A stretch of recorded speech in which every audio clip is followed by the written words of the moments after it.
everyone, and welcome to the Daryl Talks podcast. Today we have got another great episode. You would not like to see this lady when she's angry. She is the winner of the Hulk Abomination bodybuilding show. She is going places. She's one of our own. She's a Cornish lass. Welcome, Lou. Hello, Daryl. Thanks for having me. Thank you for coming on. I really appreciate it, especially with how busy you are at the moment. Oh, I'm excited. It's a pleasure to be here. Good. So, right at the beginning, I like to do a few icebreaker questions. First question is, what is the most adventurous thing you've ever done? The most adventurous. I'm very boring. Very boring. But skydive. I'd say a skydive is the most adventurous thing. You've done a skydive? The worst thing I've ever done, and I will not do it again. Where did you do it? Perranporth? Perranporth, yeah. A couple of years ago. No way. Daryl bought it for my birthday. I think he just wanted to see me being chucked out of a plane, to be honest. It was horrendous. Absolutely horrendous. I mean, the bit where you dive out of the plane, fine, I could do that. Check myself with easy.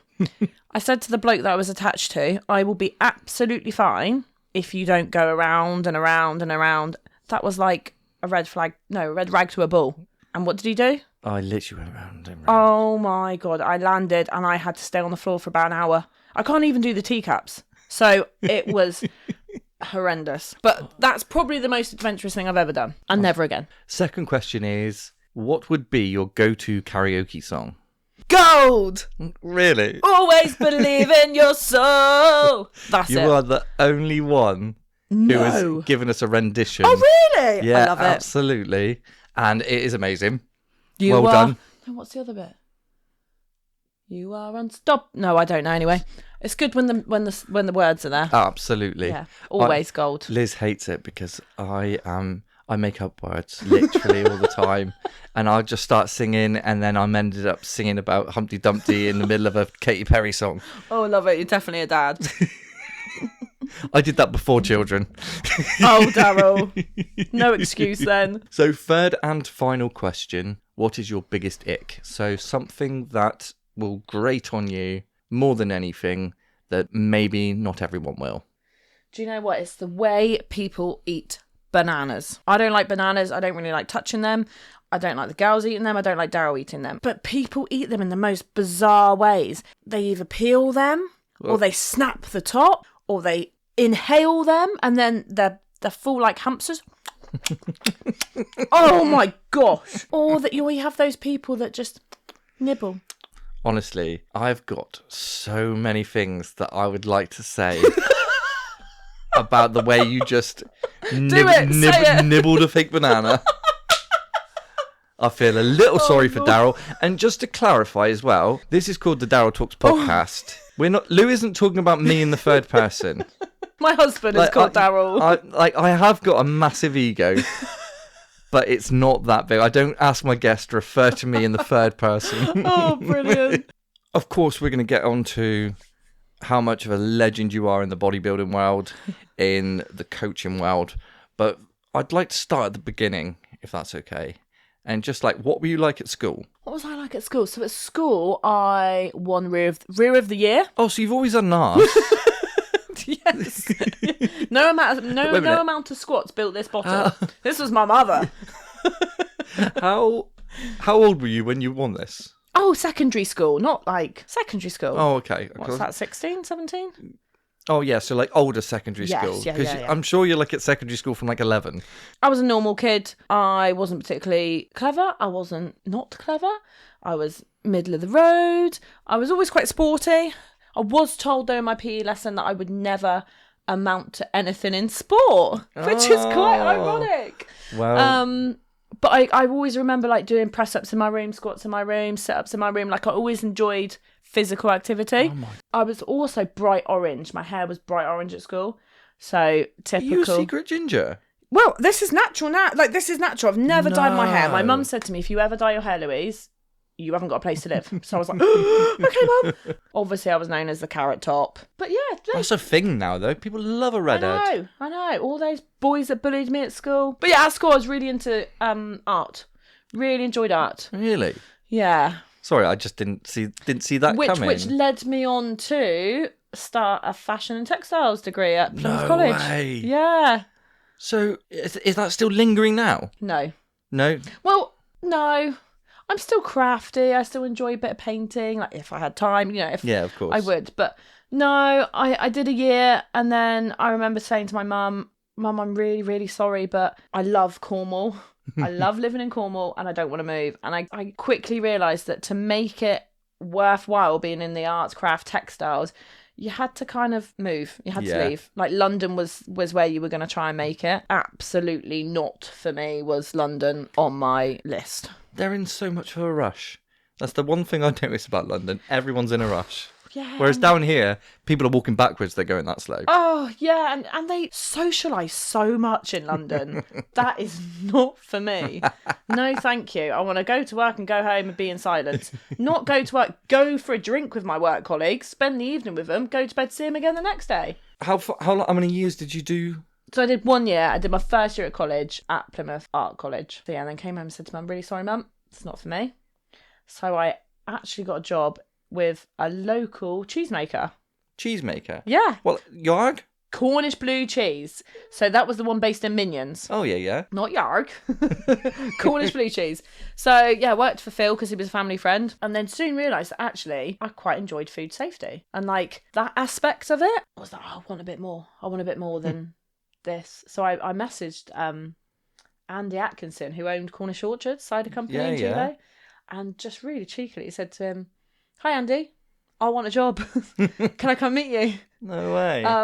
And we just hit it off. Like I went Did you and know met him? No, I looked for local businesses that I liked the ethos of. Yeah. And what's not to like about cider in the countryside. Yeah. So yeah, met Andy, and luckily straight away he was like, "You've got a fire in your belly, and I want to give you a chance." So yeah, Nice. left Cornish Blue, moved to Cornish Orchards, where again was incredible there. And then it got to the point where Andy sold the business. Fuller Smith and Turner bought us, which was like you were getting bigger then, and kind of the family feel was disappearing. Goes a bit more corporate then, doesn't it? Yep. So then I moved on to Trith and Dairy. They kind of like, what do you call it, headhunted me. Did they? So I worked with Dave in Cornish Blue, and then he was at Trithen, and he messaged me and said, "Lou, there's a vacancy coming up in the technical team. Would you be interested?"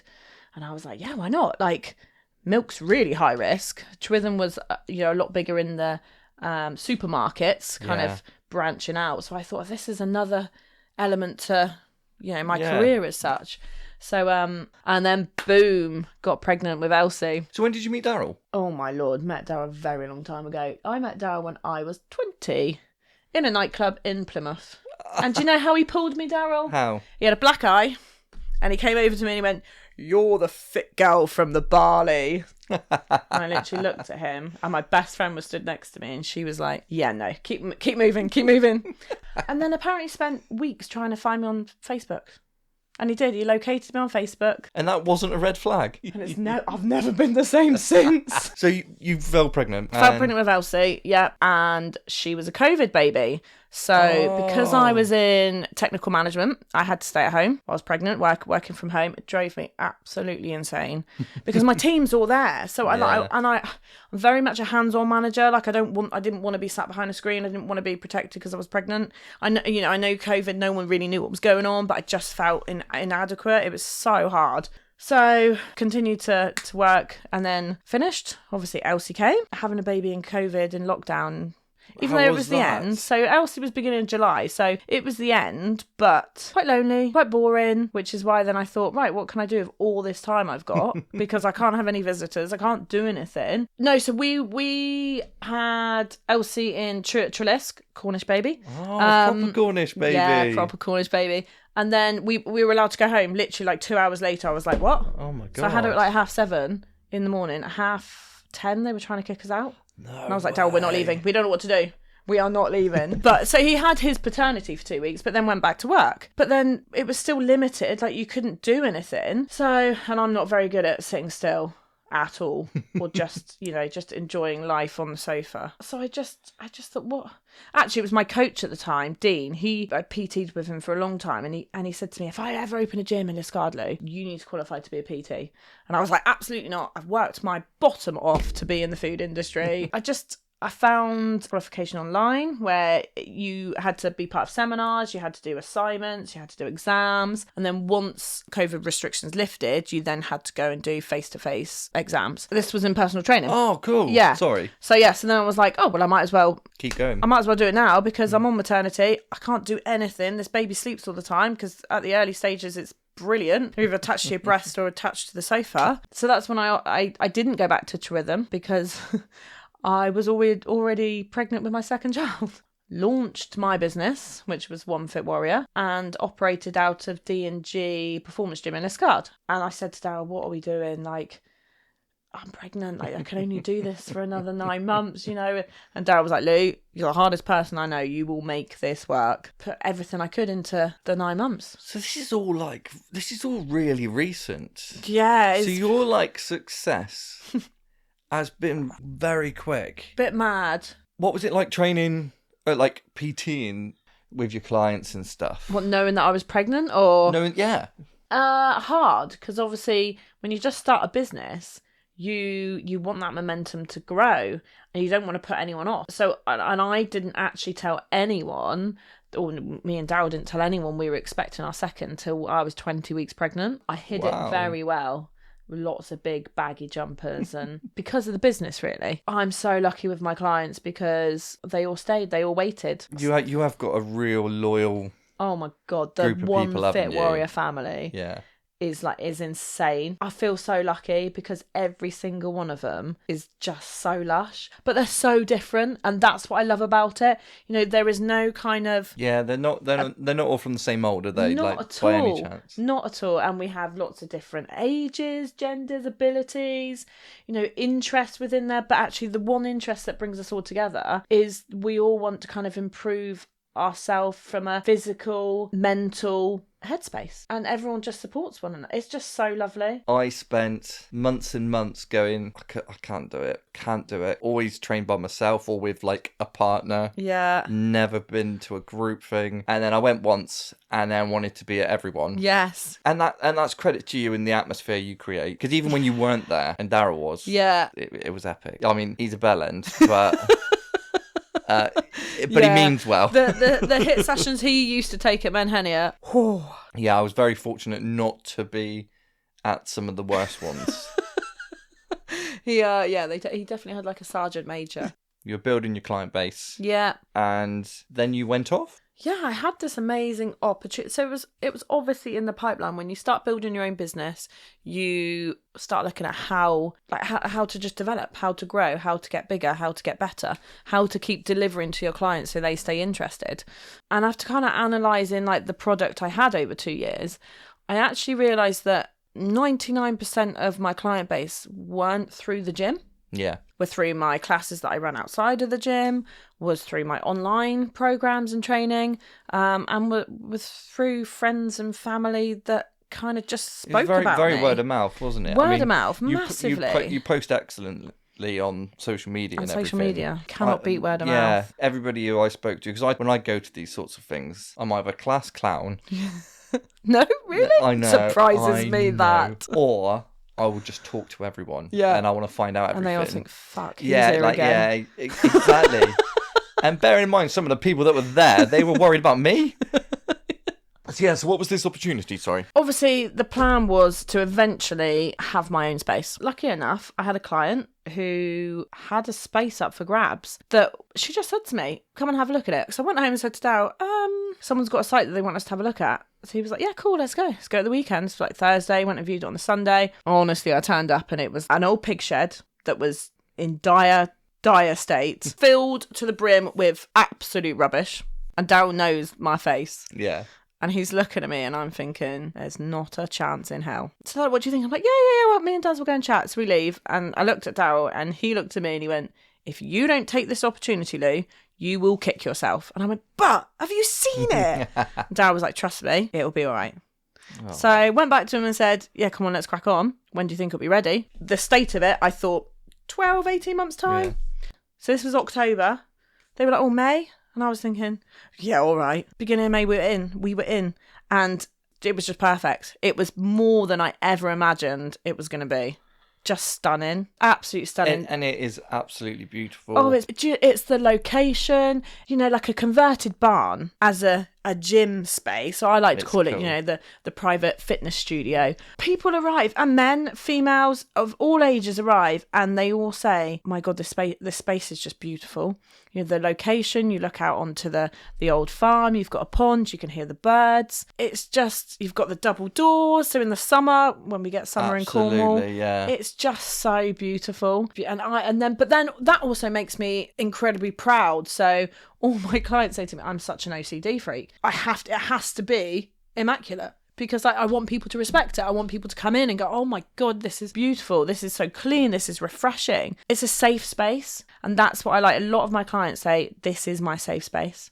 I've won. Yeah. Because how amazing is that? So you did that. What was your biggest worry? Because you rely on return customers. Of course. Effectively. Is that right? So from a business sense, and you've only got a certain amount of hours in a week. Oh, yeah. Were you I was petrified.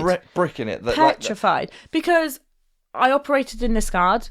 Where I operate now in Widegates is 5 miles out of Liskeard. Were my clients willing to come across with me? Did they want to? You can't get a bus. You can't. Yeah. The extra mileage. Where are they going to follow me? But every single one of them did. And I remember saying to Dad, oh my God, I remember sitting at the dining room table actually when I spoke about it to everyone, face to face, and then obviously sent them some formal communication. And now you sat at the dining room and you're waiting for it to come back and them to confirm their slots out of the studio. And I was just so overwhelmed with the response from the clients and the fact that it was me that they wanted, not the space I was operating in as such. Oh, that's brilliant. But then when they moved to the studio with me, they were like, Lou, this is the icing on the cake. Absolutely. So it's not very often that a PT goes that far out their way to create a space for their clients.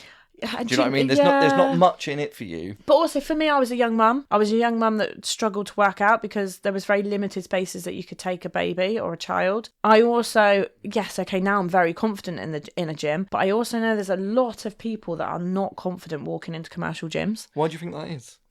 It's quite an intimidating place. I feel safe in my space and where I train at the moment.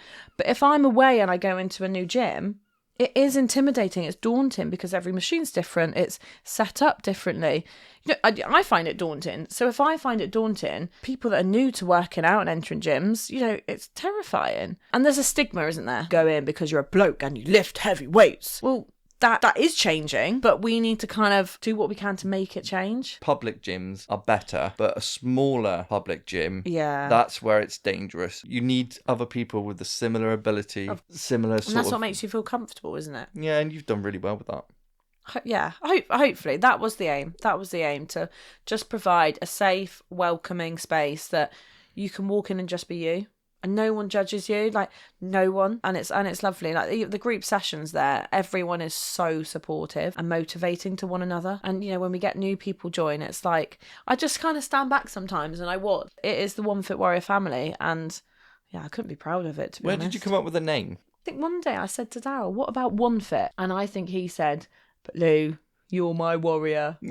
What about Onefitwarrior?" And I was like, mate, you got it. You've got it. Nice. And we just ran with it. I'm I couldn't change it now. Onefitwarrior. No. Yeah. It's a brand. Now it's turning into a brand. Actually, yeah. Where did the bodybuilding come in? Because you've gone from being extremely fit and then there was a change. Yeah.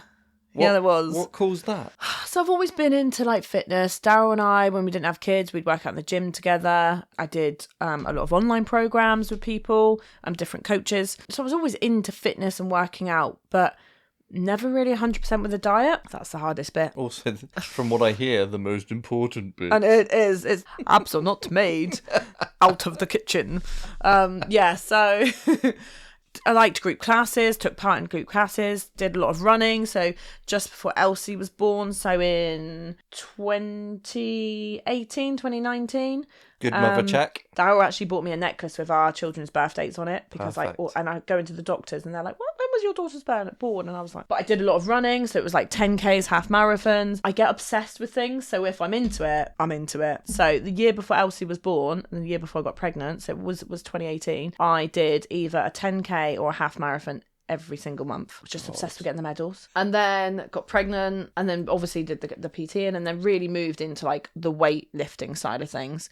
And obviously was a lot more educated that building muscle is so important now for when you're getting older. So when the menopause hits, building that muscle mass now actually isn't about how you look. It's about how you can protect yourself in the long run. So that's why I started doing it, and I really enjoyed it. I just liked lifting weights. I liked getting a bit stronger. I liked picking up heavier weights than some other men in the gym. Yeah. Yeah. I could probably bench press you, Daryl. Do you know what? I was thinking Should we give it a go? we'll literally give it a go. Me being bench pressed. Hold on, wait a minute. Where are your hands going? One on the leg, just under the crotch, and one under the chest. Yeah, that must be good. Yeah, it's a good feeling. Yeah, it's a good feeling. Because you are quite like a positive female. Yeah, Aren't you? And I like empowering other females. What happened was I became a mother. Life changes big time. More than anyone warns you or is willing to admit, I think. And I'm quite like, I'm a positive person, and I'm quite an honest person. I don't sugarcoat things. So people say to me, what's it like having two? Yeah, it's great, but oh my God, it's hard work. I'm slowly learning. Yeah. But I had two within 16 months of one another. Trying to run a business and get that business's momentum flowing is hard. So I needed a focus to give me some me time back, something that was non-negotiable, because there was always washing needing doing. There was always a child needed feeding. There's always food shopping needed doing. There's always a dog needed walking. And I was like, slowly I was getting to the bottom of my list. And I get that. That's what happens when you're a new mum. But why? Why do we allow that to happen? Why do we accept that that's just, oh, you're a mum now? So I remember saying to my husband, just having a chat. Do you know what I wish I'd done before children? You know, like you do. Oh, God, our life's over now. Yeah. What do we wish we'd have done? And Daryl's lesson was like going to Canada and doing this and doing that. And I was like, I wish I'd stepped on stage. And he was like, doing what? And I was like, no, I really wish I did bodybuilding. But it's too late. I've had two kids. And I won't lie, Ava was quite a distressing birth. Yeah. And we had her at home. That was planned, and it was absolutely amazing. But unfortunately, she came out not breathing. She had to be resuscitated at home. She then was blue lighted into Plymouth, where she spent a week in intensive care, which it was a very short stay. So we were very, very lucky. But that was not what we had planned. I was going to give birth at home. Elsie was going to walk down the stairs. I was going to eat a bit of toast. And there we go. So I struggled a bit. We both did, kind of dealing with what happened with Ava. So I needed something to kind of shift my mindset as well and like be positive, Lou, again. Dad's about the bodybuilding, and Dad's and he is just like my biggest supporter. Like, the guy is just incredible. He was like, it's not too late. He was like, make a plan, do it. And I literally was like, it's the worst thing you could have said to me, because I am doing it. Get your folders out. So first season was April 2023, which was amazing. Really enjoyed it. Eye-opener. So that was the first time I stepped on stage, April 2023. We had me, and I was with Dean. Dean was my coach, and we had very minimal time to really like bulk and then shred. But I'd trained with Dean for like 5 years, so he knew my body. He knew my work ethic. I trusted him as a coach, and we delivered a really amazing package for first season. Came away with a third and a first. So, you know, like first season, it was good. Once you'd finished, like that season, because like I say, it's like a season, isn't it? Yeah. So how does the season work? Do you have to enter yourself? Yeah. So you can choose. There's lots of different federations in bodybuilding. It's a bit like football, the different leagues. Yeah. So you enter whichever federation you like. They're all run slightly differently. Some are bigger than others. Some have been running longer. Some are like quite old school bodybuilding shows. Some are quite like new and up and coming and fresh. So you just have a look at the criteria of your physique and what category you want to compete in. So I am athletic figure. And you have a look at the federations, and you have a look at their class criteria and kind of see where you think you belong in the federations. Off season is just as important as a prep. And that's probably something that I didn't necessarily appreciate in my first season, but you have to be on it with your diet and training all of the time, which is, so you get put on an off plan, you get put on a planned meal structure in your off season, but then you can have flexi meals as and when your coach thinks it's appropriate. So Molly would say to me, right, yeah, go Wednesday night, have an offline meal, fajitas or tacos or whatever you fancy. Or like a Saturday, she'd be like, yeah, go, like if you want to go out for food, like food today, just go out for food. But 90% of the time, it's you're following a diet, you're forcing the food in. But then the off-plan flexible meals kind of help you stay on track. You enjoy it, you move on. Bodybuilding is a lifestyle, not a relaxed lifestyle, but it is a lifestyle. But you can appreciate things, you know, like going out for food. But my mindset's quite different. My food is my fuel. I don't eat because I enjoy it. I eat because I know it's good for me, and I know it's going to build my muscle, and I know it's going to give me energy, and I know it's going to aid my sleep. So I kind of see food as a resource. I know it's really boring. That's probably a winner's attitude, though. It's got to be. Because I see food as comfort. Yeah. Something to do. Emotional resource, a lot of people. Something to do in between snacks. Yeah. I mean, it's hard because that also, as a woman, like your hormones. So when it's the time of the month, all you want to do, and any females listening, all you want to do is eat. And eat chocolate, sweets, crisps, whatever you crave. Children, as a mum, when they play up, mum, all you want to do to manage that is eat. But so that's hard to battle for me as a female bodybuilder, because females, definitely their hormones, we're just different to blokes. Our hormones do a lot of controlling. You know, you have not got to grow a baby, birth a baby, whether that's, you know, natural or C-section, feed a baby, whether that's bottle or breast, you know, and then recover your body. Then, periods happen before, but you have periods to manage. You have menopause. It keeps hitting us like a bloody bus. As a female bodybuilder, it is hard. But hey, I switched my mindset. Fuel is food. Food is fuel. Does it affect your, like, mood? Oh, 100%. But when I'm eating clean, I'm good. It's when I have a binge, because it always happens. Mine was on Father's Day when I was on prep. I had a massive binge. I went down to Lou, and there was just everything there. And I messaged Molly that evening, went, Molly, I've fucked it. So if you do that, how do you get it back? A really good coach and a really good support network around you, and the right mindset.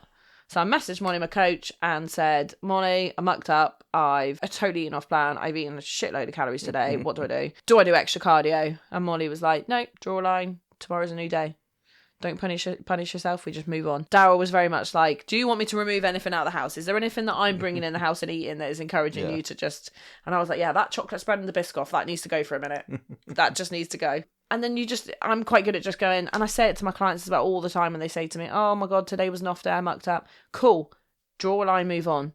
It's when you keep punishing yourself day after day after day after that you get stuck in a rut. Do you know what? You might put 2 kilos on overnight because of the water retention and the fact that your digestion has slowed down a bit because you've eaten a load of crap, but it'll go. You are not going to put 2 kilos of fat on overnight. It doesn't work like that. What about alcohol? Do you like a beer or? No, ever since I don't drink. Stopped drinking when I was pregnant with Elsie, so 5 years ago. Well done, you. Yeah. And just, I just see it as empty calories. What's the point? It's another, yeah. What is the point? Oh my God, your mindset is just incredible. And it's boring. A lot of people say it's boring, but do you know what? This is my hobby as well as like what I enjoy, as well as my lifestyle. If people want to go out and drink and every weekend, then cool, that's fine. I think it goes out the other side of boring to interesting again. So horrendously boring that it's really interesting that you have a smile on your face, that you seem to enjoy everything that you do in the whole process of it. Yeah. And to me, sitting here, I mean, you're even sat up. I'm leaning back. I know, posture. Right? I know. Right, and like, this is the longest I've sat still for a very long time, by the way. I'm surprised my watch isn't buzzing. I actually got one saying stand up for the first time today. So what's coming up then? So the reason we're really on here is because we are promoting the next step. What happened? Why didn't anybody know about it? What happened? So do you know what happened? This year, 2024, myself and Molly, my coach, it was all about growing. It was all about building that physique, building on the feedback from our 2023 season. What was the feedback? Do you mind? No. So feedback from both shows was that I needed a stronger X-frame. So an X-frame is shoulders, which then makes you look like you've got a smaller waist, and then bigger glutes, legs. So you want a good, strong X-frame. You can't make your waist any smaller, but you can make your waist look smaller by having a stronger back, shoulders, and better rear and legs. So that was one of the judges' feedback. It was I had an imbalance, so I wasn't very symmetrical, and that's exactly what you have to be, is symmetrical. I had an imbalance in my shoulder, probably a year's lifting and not looking after myself, not having MOT every now and again. So it was like, cool, right, what's the plan? What do we do, Molly? Where do we go? I was going to say, how do they correct that? So I go to Kirsty Wilton, my amazing lady. I see her once a month for a sports massage. The feedback this year was your symmetry is absolutely spot on. So it definitely has worked. Do you think that's from massage? Oh, 100%. I obviously, when I lift, I maybe hold tension in one side of the shoulder a little bit more. I obviously push I push more on one side. Sorted that out. We had to build my back. So Molly just designed workouts that meant, we were targeting the correct areas. Build my back, build my shoulders, build my legs, which just seems like a lot of building. Yeah. But again, with the right food, that's what the plan was. Is that one training session a day? One training session, yeah. So you split your workouts. So you don't do multiple? No, so Molly's got me on like a 2 lower bodies, 2 upper bodies, and a top-up session. So the top-up session would include anything that she feels like we need to like just hit again. What about calves? Mate, my PT actually. He says all the time, he's like, you've got cracking calves. They're cows. So don't train calves, no. No. So I was like, right, Molly, how do I stay focused? When you've got a show in plan, you can stay focused. But 2024 was my growing season. How do I stay focused? I need a goal. So she was like, cool, promote your studio, book a photo shoot. So I was like, cracking idea, let's do that. Totally out of my comfort zone. Not a bit of me. But anyway, prep for this photo shoot. Really chilled, relaxed kind of approach to it. We had off-plan meals. We weren't in prep. We were just prepping for a photo shoot. It was just Lou in my studio having fun. Cool, done. Molly's online, so she's based in Bideford. So we do Zooms every week.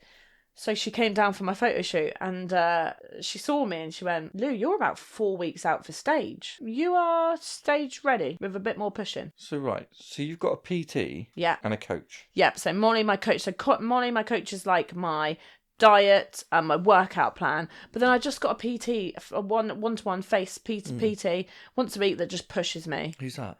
Will Heathcote, based in D&G. Oh, okay. Gorilla Movements. But he just like, do you know what's really hard? It's really hard PT and being a full-time PT, staying motivated. I bet. So it's just a session a week where I just go, do what you want. He makes me do Bulgarian split squats. I don't want to do them on my own because they are disgusting, but he makes me do them. Yeah, and do you know what? They're working. So yeah. 2 weeks before show day, I say to Daryl, she keeps going on about it. Daryl's like, just sign up, Lou. Just do it. He's like, you're lean enough. Just go and get the feedback. So I text Mum and I'm like, I'm just having a look at rental bikinis. And she's like, have you signed up to the show? And I'm like, no, not yet. But I've put a deposit down for a rental bikini. She's like, okay, we're doing the show. Are they expensive? Oh my gosh. Yeah. Because so expensive. There's not a lot to them. No, but it's made to fit. It's like your bloody wedding dress. It's made to fit and all the gems are hand sewed. And it's yours forever. You put it in the attic. No, my green one from this season was my first season one. But yeah, they're very expensive. And to rent one is still very expensive, but it's like half the price. Off we go to Wales. Didn't really know which shows I was doing, to be honest. Didn't really pay much attention because I was so chilled because we weren't supposed to be prepping. The only people that knew was Daryl and Molly, my coach. And I just didn't want the pressure either. I wanted to go and enjoy it. I wanted to just go there, get some feedback, come home again. So first show, which was the Saturday in Wales, was a pro qualifier show. So your pro card, which means that in that federation you become an elite athlete, so you can no longer enter shows with your amateur athletes. I had no idea that was a pro card event. I had no idea that it was a world championship qualifier event, so I went into it totally blind. Just went backstage, enjoyed myself. Really nice federation, really well run show, really nice girls. Got up on stage. Do you know what was really nice about this show? So figure category is always at the end. So you're there early in the morning for your tan and your makeup and your hair at 7:30 in the morning. We don't normally go on till 2, 3, 4 o'clock. So it's a long old day. But everyone gets awarded as you go on. So then when you get on, there's no one there because everyone's left. So there's no supporters. There's so it's really quite like deflating. Yeah. But this show, brilliant. They don't announce the winners till the very end. So you all come on, you do your bit, you then go backstage and wait, and then they bring everyone back on by categories and award people. So for the first time, I was performing to a full arena, and that gave me a buzz because I was like, God, good. wow. Like, it could have gone the other way, couldn't it? Could have, yeah. And then you get a bit flat because you think, I've waited all day and there's 10 people here. Yeah. Yeah, went on, did my category, athletic figure, went off stage, chilled, fell asleep, mooched with Molly, watched a bit of the show.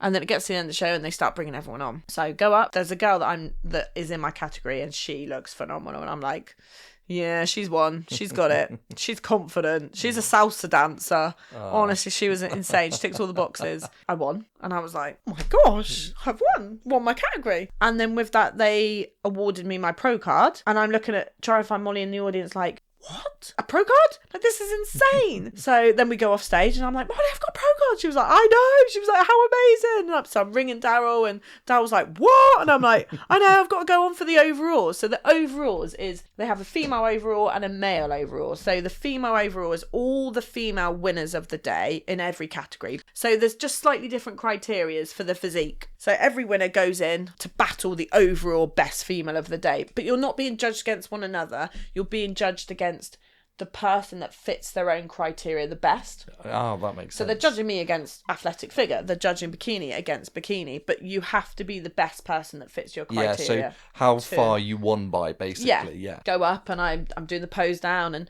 all of a sudden, I have no idea what hit me, but I just thought, I'm enjoying this so much, I'm going to walk to centre stage. Put my power pose in, walk off to the other side of the stage, having fun. And then we're all standing back and they're talking about who the winner is and they're announcing it. And I'm thinking, right, I know I'm going into a show tomorrow. I've never done a back-to-back show. All I've eaten all day is rice cakes, water, Haribo sweets. I'm bloody starving.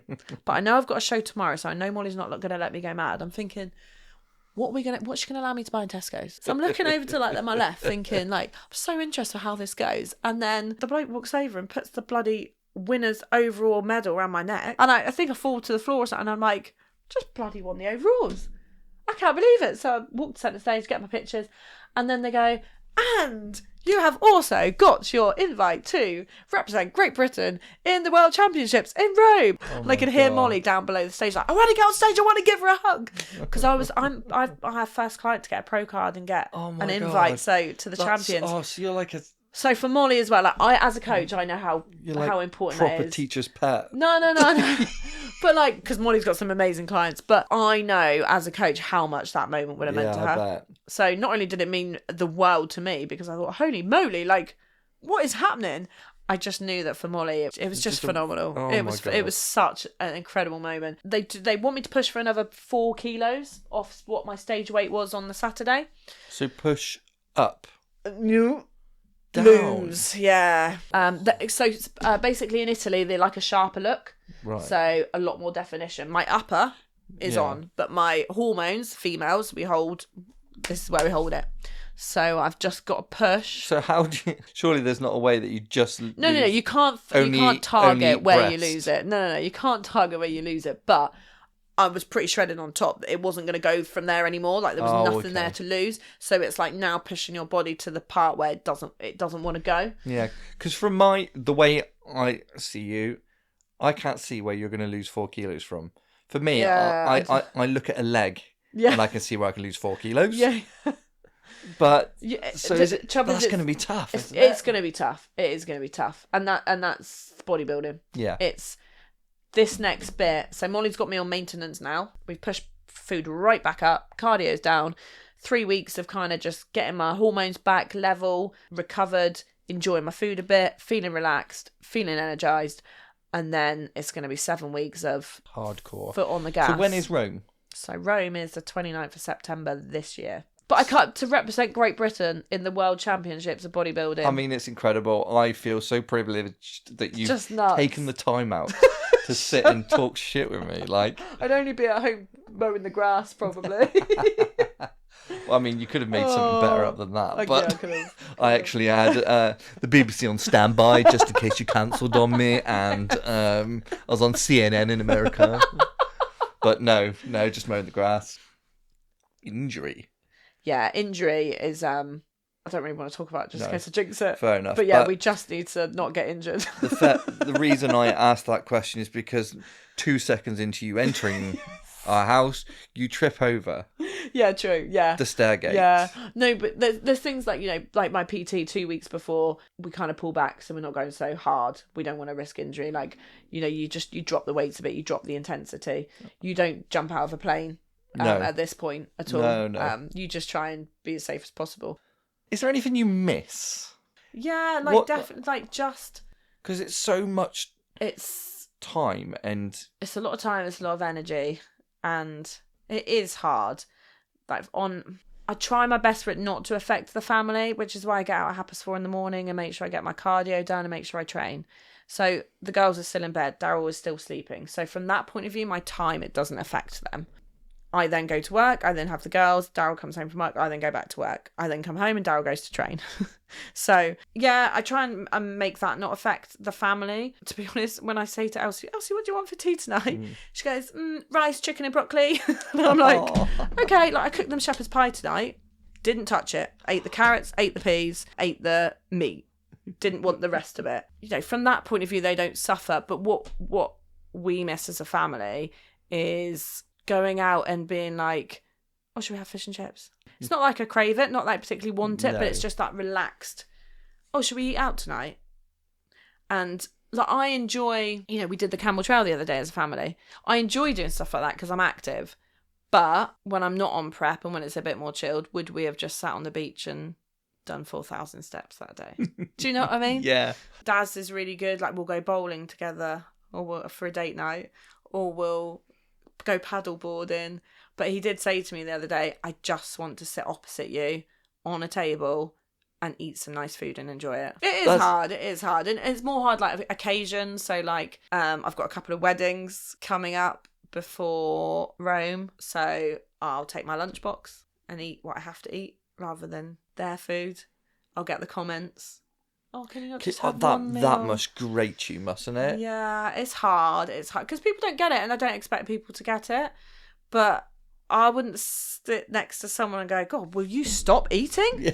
So actually, why is it okay to say to me, God, you haven't eaten enough, why are you eating that? Yeah. It's like when you look at it from two different... when you do turn it around, because that is like something I would... If you said that to somebody the other side of you, I would have been like, oh my God, what a bitch. Yeah. Do you know what the hardest thing is? The hardest thing is, as a female, you get to a stage in prep where you are under-eating. When you're close to stage, you're under-eating, you're over-exercising, and your body kind of goes, I'm not happy with this. And your hormones go. So you kind of lose your period. So that's your first kind of indication that your hormones are to whack. And then that's when it gets really hard because your hormones are imbalanced. I really struggle at that stage because I've got 2 young girls that demand a lot of attention, that do have paddies, that do want mummy's attention, of course, and I try and give it to them. But I also am trying to run the house and do the washing and cook the tea and make sure I stay on plan. And that's when I feel that things start to get a little bit. And I know that my hormones are out of whack. Yeah. Do you just get a bit ratty? You get ratty. You get more. You snap a bit more, and yeah. And you're just tired. When you get closer to the stage as well, your carbs get taken away. Your carbs are your energy source. So like, I honestly only think like the 3-4 weeks before stage is like the hardest. And there's plenty of times where I'll say to the people closest to me, like, I'm done. I'm not doing it. I'm done. Like, I promised it wouldn't affect my girls, and I'm done. But you kind of you keep going, you pull yourself through, and then you go and win and smash it, and you're like, oh, that's what it's all about. Oh my God. But then like for Rome, my mindset's totally different. Like, I'm representing Great Britain. There is nothing that can get in the way. No, I want to make my girls proud. I want to make everyone proud. Oh like my God. I just, yeah. I think everybody's going to be rooting for you. Do you know what I mean? Is it televised? Yeah, it is. Really? Yeah, it's like a YouTube channel. It'll be live. And so you're doing all this, no sponsorship? No, that's what I'm begging for. Yeah, just there's a GoFundMe page out at the minute. I'm just asking for like sponsorship, donations. It costs a lot of money. Yeah. And when it's not planned, and you've got 2 young children, I know it's my choice. I know it's my choice to do this. No, of course. Yeah, any help is appreciated. And obviously, I'll post all your links. Yeah. And plug it. Yeah, no, of course, of course. You've got this household's entire backing. I know. You've got this always family's have though. Yeah, entire this family is like backing. insane. My And biggest supporters, actually. What? I don't know what happens next. No. It's a big question, isn't it? What happens next? Does it depend? Yeah. And in all honesty, I don't really know what happens if what happens out there happens. Yeah. No. So I'm like, really, at the minute, I'm just focused on getting there. I'm focused on bringing my best package, making me and Molly as a team proud, everyone else at home proud that's rooting for me, making my girls proud, making my clients proud, and just putting Liskeard and Cornwall on the map. That's crazy. Like, for me, that's a big achievement. Never in a million years I thought I'd be here going for Great Britain Worlds. I know, it's mad, and it's exhausting. It's pretty exhausting. Is the media side of it exhausting? Yeah, that hasn't stopped. Because you've got, like we said before, you've got this reliable client base. Really, social media. Whereas for me, I post it. I would like extra people to listen. You don't need that. No, but I also have to stay relevant. Yeah. And you always need new interest. It's a lot, and I couldn't do it without the people that support me right now. Like, genuinely, like, this is not Lou the bodybuilder. This is Lou the bodybuilder and her incredible team. Yeah. Because it's a lonely world, and you definitely realise who your friends and supporters are quite quickly. But the ones that are there that support you just mean the world to you. Well, thank you ever so much, Lou. I cannot wish you more, not even luck, because you don't deserve luck. You just deserve it. So I think everybody's going to be rooting for you. Thank you, Daryl. Thank you so much for taking the time out of your... I mean, I'm tired listening to it, your schedule, to be honest. But thank you so much. I really appreciate it. Thanks for having me. I've really enjoyed it. It's been great.